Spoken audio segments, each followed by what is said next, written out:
Bon dia a tots, bon dia a totes, gràcies per ser aquí avui. Jo sóc Pablo Castilla, portaveu del Corrent Revolucionari de Treballadors i Treballadores i també de l'agrupació juvenil Contracorrent, i nosaltres som part de la xarxa de suport en solidaritat amb l'ANAS CASIP. L'ANAS és obrer ferroviari, sindicalista, és candidat presidencial de Revolució Permanent a França i ell està encausat per la seva solidaritat amb el poble palestí. Per això estem aquí avui. Està també amb nosaltres l'Elsa Marcel, la seva advocada. És advocada del col·lectiu d'acció judicial que defensa nombrosos activistes encausats per Palestina a França i també és militant de Revolució Permanent. Ens trobem en aquest moment aquí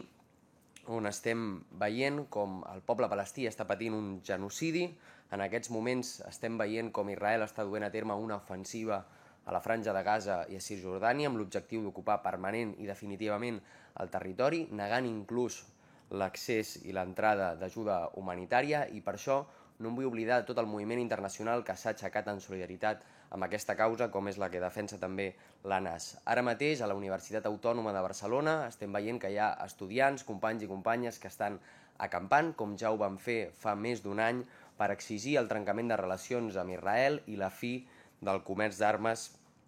que hi ha ara mateix. Veiem que la solidaritat amb Palestina és una qüestió irrenunciable en aquests moments on el poble palestí viu un genocidi. I aquesta solidaritat s'expressa també amb el manifest de suport a l'ANAS que han signat més de 1.000 personalitats de l'art, de la cultura, intel·lectuals com Enzo Traverso, com Ilan Pappé, com Angela Davis, com Eric Cantona, que han volgut mostrar el seu suport a la causa de l'ANAS, que és la causa de tota la repressió que està patint el moviment en solidaritat amb Palestina.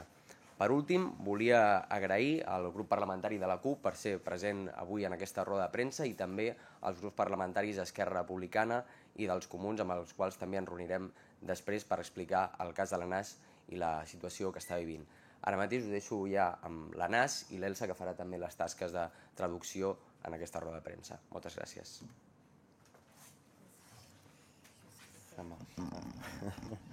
Bon, bonjour à tous. Il y a Elsa Marcel qui est ma camarade et qui est avocate au barreau de Seine-Saint-Denis en Île-de-France qui m'accompagne et qui va traduire aussi. Remercier déjà l'ensemble des camarades des groupes de la gauche catalane pour organiser cette conférence et la discussion qui va venir derrière, qui est pour nous est importante. On est... pardon. Hola a todos y todas, soy Anas y yo soy Elsa, su abogada y compañera, y voy a intentar traducir porque mi castellano no es tan bueno, pero voy a intentar. Y yo quiero empezar con agradecer a todos los grupos parlamentarios que aquí nos permiten hacer esta rueda de prensa y después una discusión sobre este tema de la represión del movimiento palestino en Francia, que es muy importante para nosotros y para todas las personas que apoyan a Palestina ahora. Et donc, comme l'a dit Pablo juste avant, donc je suis porte-parole d'une organisation en France qui s'appelle Révolution Permanente, qui est une organisation de la gauche révolutionnaire française. Et donc le 18 juin prochain, je suis accusé d'apologie du terrorisme.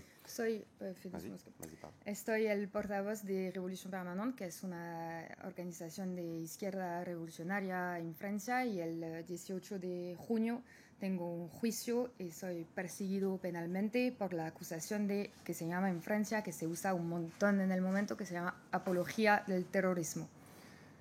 Et donc on est en train d'organiser une campagne internationale, notamment pour alerter la communauté internationale, les organisations politiques à travers le monde qui sont soucieuses des droits démocratiques les plus élémentaires comme la liberté d'expression. Y estamos haciendo una gran campaña democrática y queremos que esta campaña sea internacional para alertar a la comunidad internacional y también discutir con todas las organizaciones que se preocupan de las libertades democráticas y de los derechos humanos elementales porque es un tema de represión y de la libertad de expresión que es en un giro muy intenso acá en el momento en Francia. Et donc, pour expliquer rapidement pourquoi je suis accusé d'apologie du terrorisme, c'est notamment pour un tweet en réponse à Ursula von der Leyen, qui est présidente du Parlement européen, qui avait dit notamment en octobre 2023 que l'Union européenne se tenait du côté de l'État d'Israël au droit à se défendre. Et donc moi j'ai retweeté qu'il se tenait du côté du boucher. Malheureusement l'histoire nous donne raison, et la situation du génocide, du massacre du peuple palestinien nous montre que la situation est celle d'une boucherie et d'un massacre sans nom. Me estoy perseguido porque me acusan dicen que hizo un tweet, que ya no tienen la prueba, pero me acusan de hacer un tweet que el 7 de octubre Ursula von der Leyen hizo un tweet de apoyo a Israel diciendo Israel puede defenderse, y me acusan de haber retuiteado diciendo están al lado del carnicero. Y la realidad es que la historia no da razón, porque ahora lo que estamos viendo es un genocidio terrible, el masacre de un pueblo entero. Entonces él dice que tenía razón.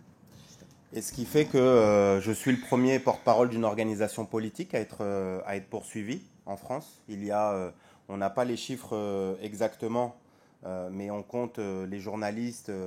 disent qu'il y a environ 1 millier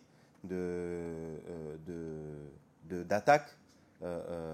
des voix palestiniennes en France, de répression. Il y a eu l'interdiction de manifestations, il y a eu des amendes qui ont été délivrées, il y a eu peut-être que vous connaissez le cas de Mariam Abou Daka, qui est une réfugiée palestinienne qui a été mise en centre de rétention alors qu'elle était venue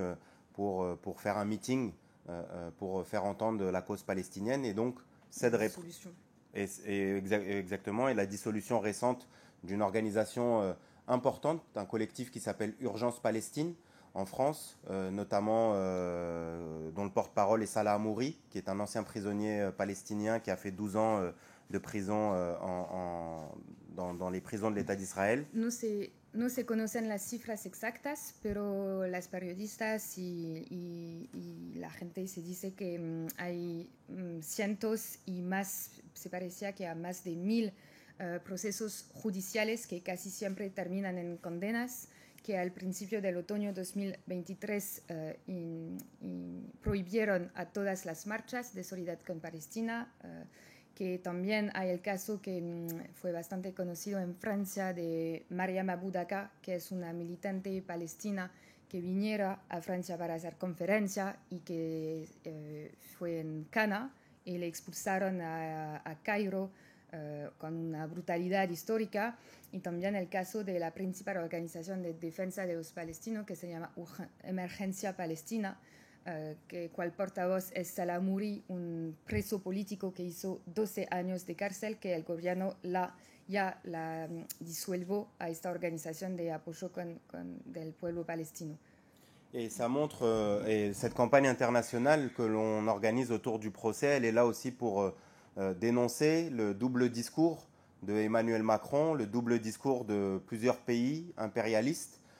qui, devant les médias, expliquent que il y a des milliers d'enfants massacrés en Palestine, que la situation est anormale, la famine, etc. Mais qu'en réalité, en interne, nationalement, il y a énormément de répression et qu'il y a une volonté aussi de faire taire les voix qui s'expriment contre ce génocide. Et on considère, moi je disais notamment une phrase dans une réunion en France, que la répression, c'est le fait que Netanyahou n'a pas de sniper, n'a pas de bombe pour tuer les militantes et les militants, ici à Barcelone, à Paris, à Berlin, à New York. Vu que Netanyahou n'a pas de sniper pour nous tuer, ils utilisent et ils instrumentalisent la justice, la police, pour faire taire ces soutiens du peuple palestinien. Y esta campaña internacional tiene lugar en un momento especial porque ahora el discurso de potencias imperialistas como Francia está cambiado. Ahora Macron está diciendo que la situación en Palestina no va más, que hay miles de niños que están muriendo, pero es un discurso que es muy hipócrita porque la realidad es que ahora sigue perseguidos y están iniciando persecuciones penales contra todo el movimiento de solidaridad. Algo que quiere decir es que si Netanyahu no puede matar a la gente en Francia como le está matando en Gaza, están instrumentalizando los procesales, la justicia y la policía en contra de la libertad de expresión y la oposición política. Et pour dire quelques mots de conclusion, mais je pense que la situation que vit le peuple palestinien est terrible et qu'il y a une nécessité de s'organiser, d'avoir un bloc de résistance le plus large possible, le plus important à travers la planète pour faire cesser immédiatement le génocide en cours, défendre la voix du peuple palestinien et dénoncer cette complicité de nombreux États impérialistes, que ce soit celui de Trump, que ce soit celui de Berlin ou chez nous en France, de dénoncer cette situation parce qu'elle permet à Netanyahou de continuer à attaquer, à revendiquer l'expulsion totale du peuple gazaoui et qu'on considère que dès à présent il faut une coordination à l'échelle internationale beaucoup plus importante et qu'il faut qu'elle commence aussi par cette répression des soutiens au peuple palestinien. Y para terminar, solo decir que la situación en Palestina es terrible como nunca, que el plan de Trump ahora es una conquista abierta de Gaza y una masacre total del pueblo palestino y que se necesita una gran coordinación de todas las fuerzas internacionales en apoyo a Palestina y para que se acabe el genocidio y que esta coordinación también debe tener como tarea la de oponerse a la represión que existe en otros países también, que esta represión está muy fuerte en Francia, Alemania y Estados Unidos y que hay también el caso, por ejemplo, de Mahmoud Khalil, que es estudiante de Columbia, que ya va a ser deportado por Trump y que se necesita una gran coordinación para resistir juntos a estas tentativas que se callen las voces de solidaridad en el momento en el cual el pueblo palestino le necesitan más que nunca. Et en une phrase, dire que notre volonté aussi avec les groupes parlementaires ici en Catalogne, c'est de voir comment on peut, ici depuis la Catalogne, depuis Barcelone, depuis même, j'ai envie de dire, l'État espagnol de manière générale, voir comment on peut mettre une pression aussi vis-à-vis de la communauté internationale pour montrer ce qu'il se passe, l'attitude réelle d'Emmanuel Macron, du gouvernement de François Bayrou, de dénoncer le fait que dans le pays de Charlie, le pays de la liberté d'expression, etc., il y a en réalité la volonté de criminaliser les voix qui s'expriment contre un génocide. Et nous, on a envie vraiment de faire de ce procès, non pas mon procès, mais en réalité, nous, on dit faire le procès de la criminalisation des soutiens du peuple palestinien. C'est pour ça qu'on est en train de penser une campagne de défense où on va faire intervenir, comme l'a dit tout à l'heure Pablo, Ilan Pappé, Enzo Traverso. Il va y avoir également des juges antiterroristes qui vont nous faire des témoignages pour dénoncer l'utilisation du crime d'apologie du terrorisme, qui aujourd'hui est une utilisation pour faire taire les oppositions politiques. Et on considère que vous comme nous, malgré nos différences politiques, programmatiques, et ce n'est pas le problème là, je pense que tous nous sommes attachés au fait qu'être un opposant politique à un gouvernement veut dire quelque chose et qu'on ne peut pas utiliser la justice et la police pour régler des désaccords politiques ou des visions différentes de comment doit se passer le monde. Sí, y para terminar, la última cosa que quiero decir es que sí, creemos que es muy importante el encuentro que hacemos hoy para que en otros países también se hace una presión en contra de los países que están reprimiendo así las voces de la solidaridad con Palestina y que intentamos hacer de este juicio, que es el 18 de junio, no solo su juicio, pero el juicio de la criminalización de la solidaridad con Palestina, y así hacemos un juicio muy político con testigos como Ilan Pappé, Enzo Traverso y un montón de personalidad y de especialistas del tema de Palestina para intentar que nuestro discurso sobre Palestina también se puede entender y que no solo es para defendernos, pero también para reivindicar el derecho a tener su posición sobre la cuestión palestina, y que lo que es el tema en el momento es que no se puede permitir que el gobierno francés utilice la justicia y la policía para atacar a oposición política, y que hay que tener frentes de toda la izquierda, no importa los desacuerdos políticos o programáticos que podemos tener, pero que es en el interés de toda la izquierda que no permitimos que gobiernos instrumentalizara a la justicia para atacar a una oposición política. Gracias. Gracias.